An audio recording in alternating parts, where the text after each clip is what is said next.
안녕하세요. 주식하는 남자 쿠니네입니다. 10월 6일 증시 전망 영상 시작해 보겠습니다. 미증시가 굉장히 또 반등이 좋게 나와가지고 우리 시장이 상승이 좋을 것 같습니다. 그래서 내용을 간략하게 살펴보겠습니다. 미증시는 경제지표 호전과 트럼프의 건강 회복 및 월요일 퇴원 가능성이 부각되자 상승을 했다. 여기에 펠로시 하원 의장과 문우신 재무장관 간 부양책 논의도 긍정적인 영향, 그리고 특히 펠로시 의장이 트럼프의 확진이 합의를 향한 역학관계를 바꿀 수 있다고 말하며 합의 기대가 높아진 점이 긍정적이다. 반도체, 5G, 헬스케어, 산업재 등이 상승을 주도한 가운데 리츠금융과 필수 소비재 일부가 부진했다. 그래서 미증시는 트럼프 건강과 추가 부양책에 대한 기대, 경제지표 호전으로 상승을 했고, 트럼프가 월요일 아침부터 트윗을 통해 대량의 메시지를 남기며 자신의 건강함을 주장을 했다. 어찌됐든 간에 저는 이런 부분들이 조금 의심되는 부분은 있어요. 너무 쇼를 하는 게 아닌가. 사실 지금 굉장히 죽기 전인데. 근데 어찌됐든 간에 뭐 아직까지는 뭐 이렇게 보여지는 것들은 건강하다고, 퇴원이 지금 바로 앞이다라고 얘기하니까 조금 지켜봐야 될 것 같습니다. 근데 언제든지 꺾이지 않을까요? 그리고 뭐 이제 5G라든지 그 반도체, 헬스케어, 산업재 등이 상승을 한 거는 우리 시장에도 긍정적인 영향을 미칠 수 있게 관련주 섹터, 특히 5G 같은 경우에는 제가 관심을 좀 많이 갖고 있습니다. 그래서 추가 내용을 보면 여기에 월요일 오후 6시 30분에 퇴원할 것이라는 발표도 주식시장에 긍정적인 영향을 미쳤다. 그래서 이런 가운데 트럼프의 코로나 확진 후 여론조사 결과 바이든의 강세가 더욱 뚜렷해졌고, 당선 가능성이 바이든 59.7%, 트럼프 36.0%로 나온 데 이어 상원 선거도 민주당 승리 가능성이 64.8%로 크게 높아졌다. 이는 민주당이 의회와 행정부 모두를 장악할 가능성이 높아져 민주당 발정책 집행 속도가 빨라질 수 있음을 보여주고 있다. 그래서 조 바이든 이제 정책 관련주들이 어제 강세를 보였었고, 지금 이 추세라면은 정책 관련주들이 추가적으로 더 상승 가능성이 높아 보입니다만, 저는 워낙 고점이고 이런 정치의 저점을 잡지 못한 거는 위험 변수가 있기 때문에 일단 관망 모드를 추천드립니다. 다음 내용은 특히 인프라 투자 등 재정정책 확대 기대가 높아지만 철강 기계와 더불어 태양광, 헬스케어 업종 등이 강세를 이끌었고, 지난 추석 연휴 동안 미증시에서 가장 화두가 되었던 경기부양책과 관련된 내용도 긍정적인 영향. 그래서 월요일 1시간 동안 펠로시 하원 의장과 문우신 재무장관은 협상을 진행했으나 합의점에 도달하지 못했으며 화요일 다시 협상을 진행할 것으로 알려졌습니다. 그러나 구체적인 안건과 관련 문서를 교환할 것으로 알려진 가운데 합의를 위한 진전이 있었다는 보도가 나오며 미증시 상승을 이끌었다. 그래서 뭐 특히 트럼프가 병원에서 트윗을 통해 의회의 법안 통과를 서두르라고 압력을 가했고, 펠로시 의장은 트럼프의 코로나 확진이 협상의 역학관계를 바꿨다며 기대를 높였다. 그래서 물론 공화당 상원은 과도한 부양책이 고용시장에 부정적인 영향을 준다고 여전히 비판을 가하고 있어 실제 통과까지는 불확실성이 남아있다.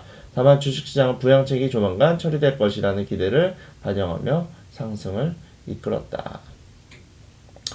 그래서 트럼프가 코로나 치료 위에 사용한 약품을 제공한 레제네론, 그리고 길리어드 사이언스 등이 상승을 했고, 그리고 도크사인은 모건 스탠리가 사회적 거리두기로 업황이 호황을 누리고 있다면 투자 의견을 상향 조정하자 상승을 했습니다. 그래서 엔비디아는 의약품 및 백신 개발을 위해 글락스미스클라인라인의 AI 연구소와 협력을 발표하자 급등을 했고, 그리고 민주당이 의회와 행정부 모두 장악할 가능성이 확대되자 클리블랜드, 클리프, US 스틸 등 철강업종, 캐터필라 등 기계업종, 유나이티드 헬스 등 헬스케어 업종, 그리고 퍼스트 솔라, 선파워 등 태양광 업종은 물론 퀄컴, 커보, 브로드컴, 그리고 5G 관련 종목이 상승을 했다. 그리고 애플은 코엔이 디지털 그 결제 사업이 올해 10억 달러, 22년까지 20억 달러를 넘어설 것으로 예상하고 애플 카드의 사용량과 보급률이 크게 증가됐다고 발표하자 IBM 블록체인 기반 플랫폼을 태국 중앙은행과 함께 출시했다고 발표하자 상승을 했습니다. 그래서 이건 중요한 뉴스가 아니고요. 일단 중요한 거는 이 부분, 이제 트럼프가 치료 위에 사용한 약품, 이제 레제네논, 뭐 길리어드 사이언스, 이제 지속적으로 이제 범위가 넓어지고 있어요. 근데 이것도 저점 매수자가 아니라면은 패스하는 게 좋아 보입니다. 국내 증시 전망을 살펴볼게요. 국내 증시 전망을 살펴보게 되면은 주말간 또 아침 그리고 저녁 동안 이슈들이 있었는데, 일단은 여기에 적어 놓지는 않았지만은 그 왕위가 방한 날짜를 또 연기해 버렸죠. 언제가 될지 모르고. 그래서 어제 올라갔던 방한 관련주들 금일 급락이 나올 가능성이 상당히 높습니다. 그래서 뭐 이런 정치적인 문제죠. 미국에서 폼페이오가 오지 않으니까 왕위도 그런 모습을 보인다는 거, 이런 부분들이 미중 무역 전쟁 갈등을 높일 가능성도 상당히 높습니다.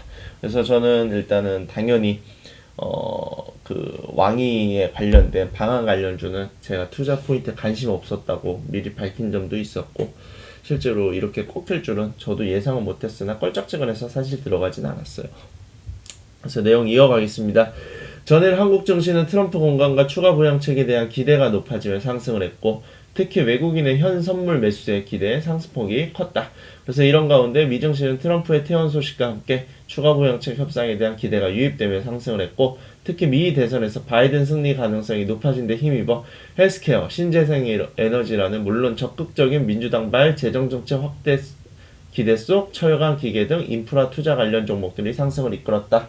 이러한 미국발 위험자산 선호 심리는 한국 증시에도 긍정적인 영향을 줄 것으로 예상합니다. 한편 미국 경제 지표가 양호하게 발표되며 경기 회복 둔화 우려가 완화된 점, 그리고 국제 유가가 노르웨이 셧다운 이슈로 6% 급등한 점도 긍정적이다. 여기에 미국 국채 금리가 크게 상승하고 달러와 엔화가 약세를 보이는 등 금융시장 전반에 걸쳐 위험 자산 선호 심리가 높아진 점 또한 한국 증시에 긍정적인 영향을 줄 것으로 판단된다. 이는 외국인 수급에 우호적인 영향을 줄 것으로 예상되고, 이를 감아 한국 증시는 상승한 이후 외국인 수급 동향에 따라 방향성이 결정될 것으로 전망합니다. 그래서 일단 국내 증시 전망은 단기적으로는 좋아 보이고, 그리고 거래소 지수가 21선 돌파 지점에 놓여 있기 때문에 다시 증시가 상승장으로 갈지 어떻게 될지 지켜보는 것도 좋을 것 같습니다. 그래서 일단 그 21선 지수를 올라간다고 해도 급하게 매수하기보다는 좀 지수를 견고하게 지키는 모습을 확인하고 천천히 들어가셔도 급할 건 없습니다. 그래서 다음 뉴스를 보게 되면 개혁보수 유승민계 의원들이 여의도에 정치 문화 카페를 열고 본격적인 여의도 정치 활동에 돌입했다. 이를 위해 2040 세대 등 정치에 관심 있는 일반인 누구나 올 수 있는 카페를 열어 국민과 호흡하는 장소를 만들었다. 이에 4.15 총선 이후 집권한 채 저서를 집필하고 있는 유승민 전 미래통합당 의원, 그리고 바른미래당 공동대표도 이 카페에서 북콘서트를 열고 정계에 복귀할 것이라는 관측이 나왔다. 이미 지난 5월 다음 대통령 마지막 정치 인생 도전이라는 언급까지 꺼내며 대권 인사를 밝힌 만큼 본격적인 움직임이 나올 것으로 보여서 유승민 관련주는 관심있게 지켜봅시다. 그래서 유승민 관련주는 제가 유튜브 블로그에도 지속적으로 이 대신정보통신을 언급했었고, 저도 지속적으로 좋은 수익 유지하고 있고 좋은 수익 계속 내면서 반복을 하고 있습니다. 그래서 어제 또 이제 제 유튜브 블로그에 올려드린 칼럼 종목 제이시안 시스템이 박영성 관련주로도 엮이면서 어제 상한가, 시간외로 상한가까지 가는 모습으로 굉장히 강세를 보였는데, 요거는 추후에 제가 어떤 식으로 지속적으로 관리를 하고 있었는지도 공유를 드릴 생각입니다. 그래서 오늘은 정치 테마 관련주들이 지속적으로 순환매를 돌면서 강세를 보일 것으로 예상을 하고 있고, 제가 지속적으로 유튜브나 블로그에도 강조하는 것도 정치 관련주입니다. 그래서 지금 시즌에 이길 수 있는, 개인들이 이길 수 있는 싸움을 하는 섹터는 정치 테마주라고 생각을 하고 있습니다.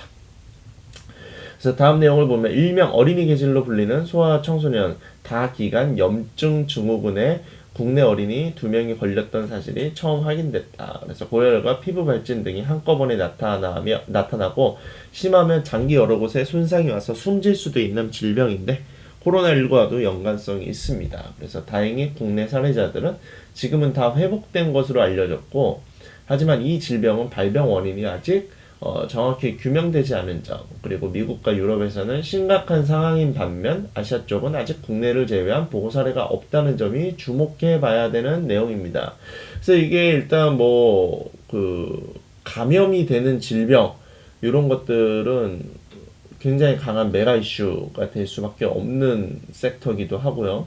괴질 관련주들이 지금 미국이나 유럽에서는 굉장히 심각하다고 합니다. 사망자들도 많고. 근데 일단 아시아 쪽에서는 국내를 제외한 보고 사례가 없다는 점이 굉장히 좀 핵심 골자 내용이 아닌가 싶습니다. 그래서 괴질 관련주들은 지속적으로 관심 있게 지켜보면 될 것 같고, 괴질 관련주로는 보령제약, 조화제약, 고려제약, 명문제약이 있는데 저는 어제 종가 배팅으로 명문제약을 이미 진입한 상황이라서 추후 어떻게 대응할지 오늘 장 열리고 유연하게 대응을 할 예정입니다.